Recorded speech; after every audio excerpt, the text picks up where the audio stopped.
Hello everyone. ये हमारा physical geography का लेक्चर 1 रहेगा। इसमें हम डिस्कस करेंगे ओरिजिन ऑफ अर्थ। तो डिफरेंट थ्योरीज दी गई हैं कि अर्थ ने कैसे ओरिजिनेट हुई थी अर्थ। तो सबसे पहले इम्पॉर्टेंट थ्योरी आ जाती है कैंट हाइपोथेसिस और नेक्स्ट वन लैप्लेस हाइपोथेसिस। ये जो लैप्लेस हाइपोथेसिस है इसको नेबुलर हाइपोथेसिस भी कहते हैं और ये किसने दी थी? लैप्लेस ने दी थी। और कहाँ का है ये लैप्लेस? फ्रांस का है मैथमेटिशियन। और कब दी थी? 1796 में। तो ये थ्योरी के बारे में इसने कहाँ पे लिखा हुआ है? Exposition of the world system. ये क्या है? बुक है जिसमें इसने एक्सप्लेन किया है कि किस तरह से सोलर सिस्टम ओरिजिनेट हुआ और अर्थ किस तरह से ओरिजिनेट हुई। तो ये सिमिलर है गैसेस हाइपोथेसिस कैंट की तरह, लेकिन इसमें कोई मैथमेटिकल फॉर्म्स नहीं है और थोड़ी मॉडिफाइड है।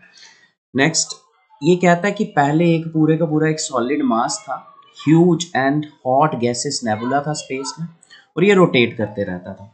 तो रोटेशन से जब कोई भी चीज़ मूव करती रहेगी तो उसकी एनर्जी क्या होती जाएगी? कम होती जाएगी। हीट वो रिलीज करेगा, रिलीज करने से क्या हो जाएगा? कूल हो जाएगी वो चीज़।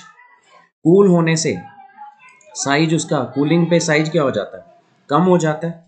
ठीक है, continuously reducing in size, size कम हो जाएगा। साइज कम होगा तो वेलोसिटी, कोई भी चीज़ छोटी चीज़ है तो उसकी वेलोसिटी क्या हो जाएगी? बढ़ जाएगी, जिसके कारण सेंट्रीफ्यूगल फोर्स, सेंट्रीपिटल फोर्स किसी भी बॉडी को अंदर की तरफ खींचती है। अगर कोई चीज़ सर्कल में घूम रही है, सर्कल में घूम रही है तो उसको अंदर की तरफ कौन सी फोर्स खींचती है? Centripetal force. और बाहर की तरफ सेंट्रीफ्यूगल फोर्स। तो जब वेलोसिटी बढ़ेगी तो सेंट्रीफ्यूगल फोर्स, बाहर की तरफ फोर्स ज़्यादा खींची जाएगी।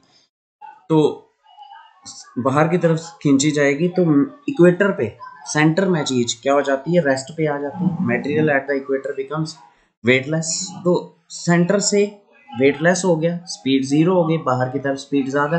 तो सेंटर वाला अलग हो गया, सेंटर वाला अलग हो गया तो वो क्या बन गया? सन बन गया।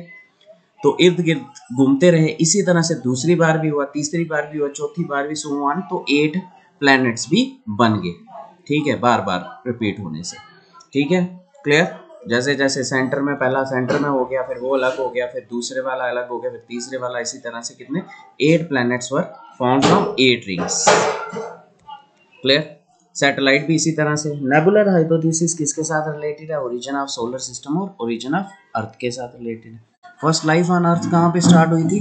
वाटर में स्टार्ट हुई थी। Aquatic life comes first. Thanks a lot for listening.